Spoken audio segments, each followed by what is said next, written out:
Me toca hacer la última charla, el último dispositivo, en este caso el dispositivo FlowTriever. Ya vimos algunos casos en alguna de las presentaciones. Se trata de un sistema que está basado en trombectomía aspirativa mecánica con catéteres de gran calibre. Tiene tres grandes, por así decirlo, puntos. Uno es esto, es aspiración a partir de catéteres de gran calibre. Acá el tamaño importa. Los trombos, como vimos en las arterias pulmonares, son voluminosos y realmente facilita la extracción, la posibilidad de tener catéteres de gran volumen. Se puede, digamos, en este sistema también se combina un dispositivo mecánico, como podemos ver allá, para trombos que estén por ahí más organizados. Y creo que digamos, el santo grial de este dispositivo es el filtro con la posibilidad de hacer el retorno de sangre, que nos da cierta libertad para hacer aspiraciones. Esto básicamente es todo el sistema. Algo distinto de este dispositivo es que uno no tiene que estar pensando en la sala de hemodinamia qué dispositivo va a usar. Básicamente puedo usar todos los catéteres que necesite, el costo es el mismo.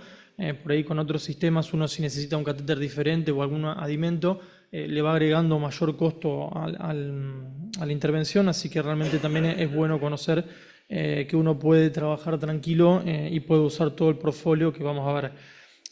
Yo creo que junto al ECOS, digamos, el sistema FlowTriever es el que tiene mayor evidencia, no solamente publicada, sino que en marcha.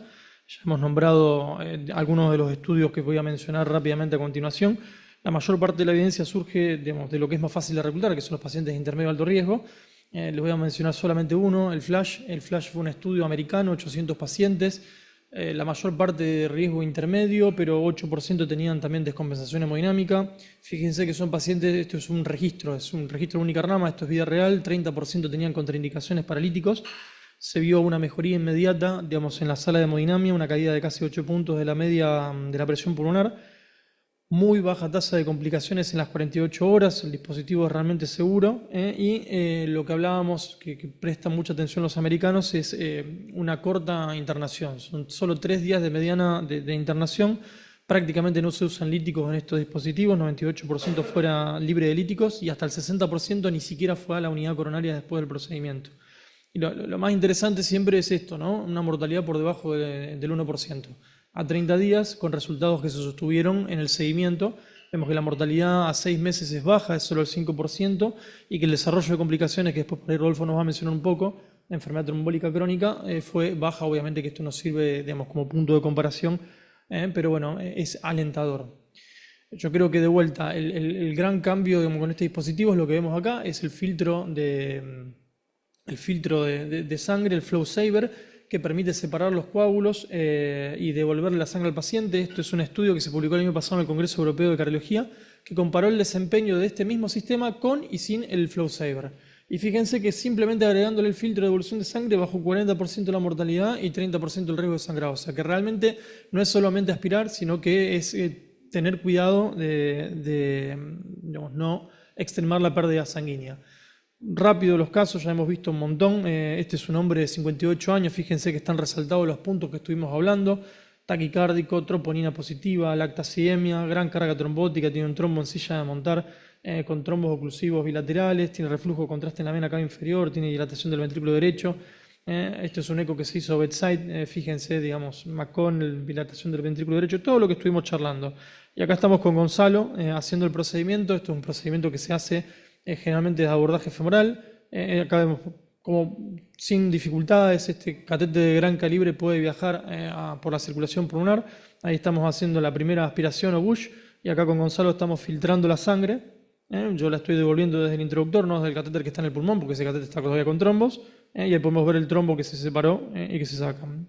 Hay distintas medidas de catéteres más chicos, más grandes, más largos. Eso nos permite, digamos, trabajar mucho más cómodos, maniobrar hacia distintas alternativas. Se puede hacer inyecciones desde el mismo catéter y hay catéteres curvos que permiten llegar a zonas más complejas. Y esto, bueno, fíjense que el trombo parecía un poquito más organizado de lo que estuvimos viendo, no era tan agudo. Y como les comentaba, también combina dispositivos mecánicos. Esto es una bola de nitinol, por así decirlo, es el catéter FlowTriever 2, que permite, digamos, la remoción de trombos que están más adheridos, como este caso que realmente aspirábamos, no pensábamos que iba a tener problema para aspirarlo, aspiramos, no salía, usamos el dispositivo y realmente pudimos sacar todo eso en una única aspirada. Así que da mucha tranquilidad poder tener todo este arsenal terapéutico cuando uno está en la sala. El Peerless ya lo fueron nombrando, voy a hacer solamente mención de algunos puntos importantes. Fue un estudio randomizado, dispositivo de trombectomía aspirativa versus cualquier tipo de catéter para hacer líticos locales. 550 pacientes, fue un estudio grande. Si consideramos que el único randomizado de trombolíticos sistémicos en alto riesgo tuvo 8 pacientes, hablar de 550, la verdad que es atractivo, ¿no? Es verdad que el peito tuvo 1000, pero bueno, no es un estudio chico.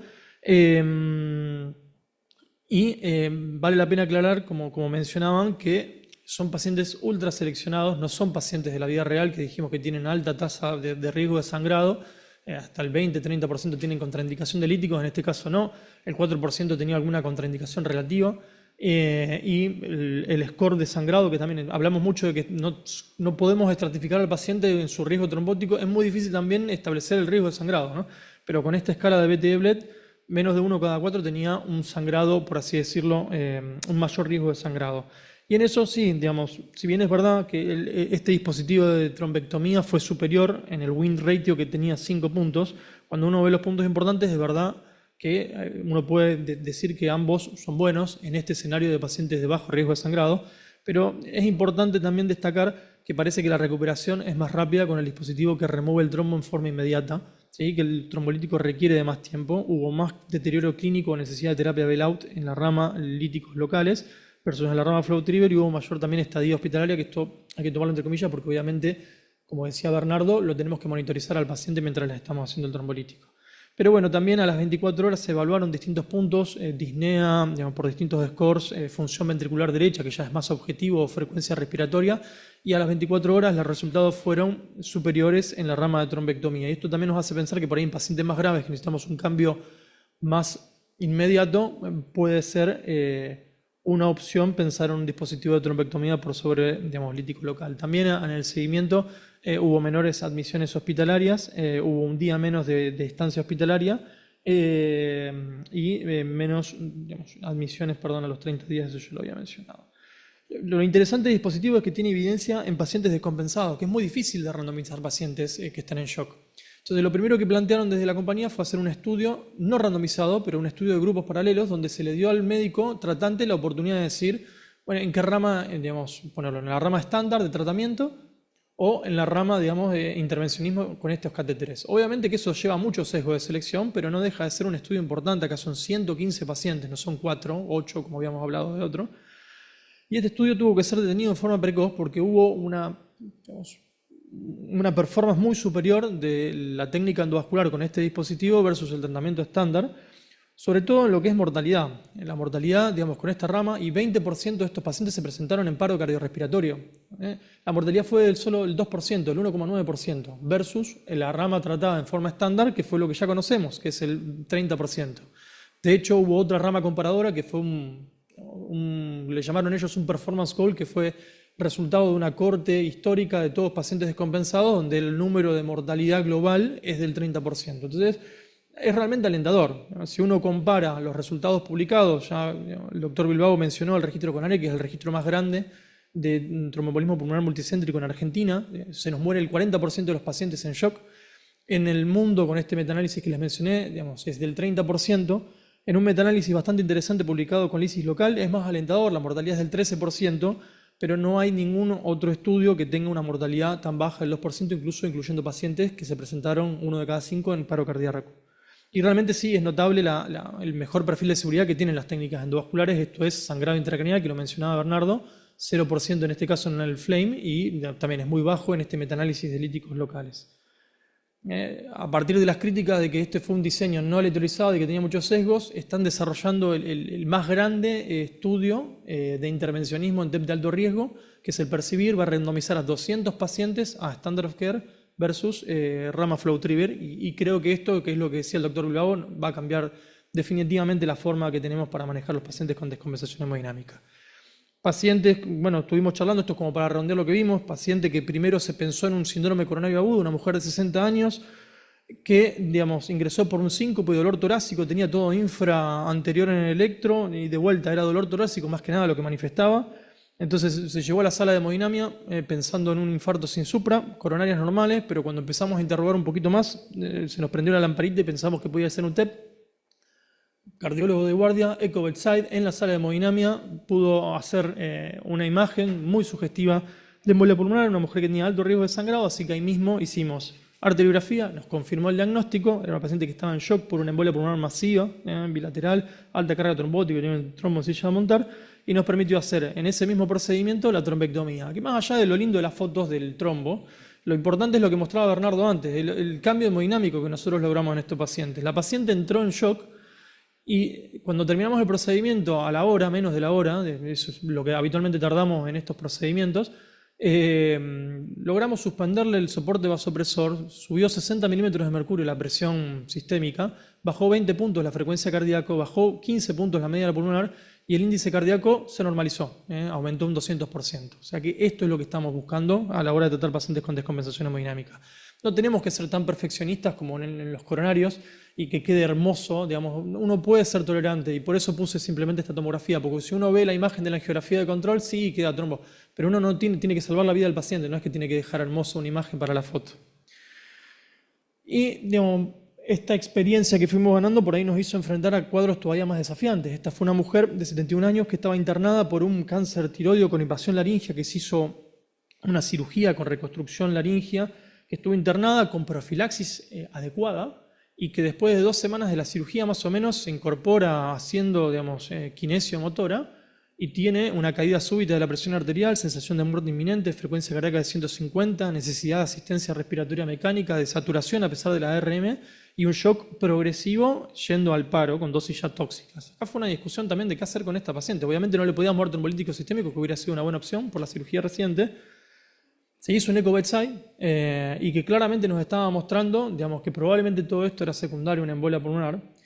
Pero bueno, realmente, digamos, también teníamos miedo del traslado, pero no teníamos otra opción. O se moría en la terapia intensiva o se moría en el camino, o bueno, teníamos una opción de salvarla. Y de hecho, la paciente arribó a la sala de hemodinamia en paro. Ahí está Luciana, la cardióloga, haciendo reanimación, por suerte con 2 ciclos de reanimación cardiopulmonar. La paciente pudo salir del paro y nos permitió trabajar. Nosotros lamentablemente no tenemos ECMO, si no hubiera sido una indicación, como decía muy bien Pablo Salinas, hacer ECMO precoz, ECMO rápido y después hacer el dispositivo de trombotomía. Acá por suerte con 2 ciclos de reanimación de vuelta pudimos salir del paro, trabajar. De vuelta, no sacamos una carga trombótica impresionante, hemos visto fotos mucho más digamos, detalladas o con más carga trombótica, pero realmente el cambio hemodinámico que tuvimos y clínico de la paciente fue notable. De un escenario catastrófico pudimos externar a la paciente de la sala de hemodinamia con solo 0,2 gamas de noradrenalina y con 150 de sistólica. Así que yo creo que este es el camino que tenemos que seguir para este escenario cada vez más desafiante. Definitivamente yo creo que el tratamiento endovascular hoy es un salto al futuro, lo estamos viviendo, y definitivamente me parece que en esa lucha los dispositivos de trombectomía de Inari realmente están haciendo la diferencia. Así que si quieren, contestamos preguntas, ya empezaron a servir allá, digamos, no se dispersen, nos quedan 2 charlas, pero podemos tomar una copita si nos distendemos todos y cerramos el simposio con las últimas 2 charlas que nos quedan. Dale, gracias.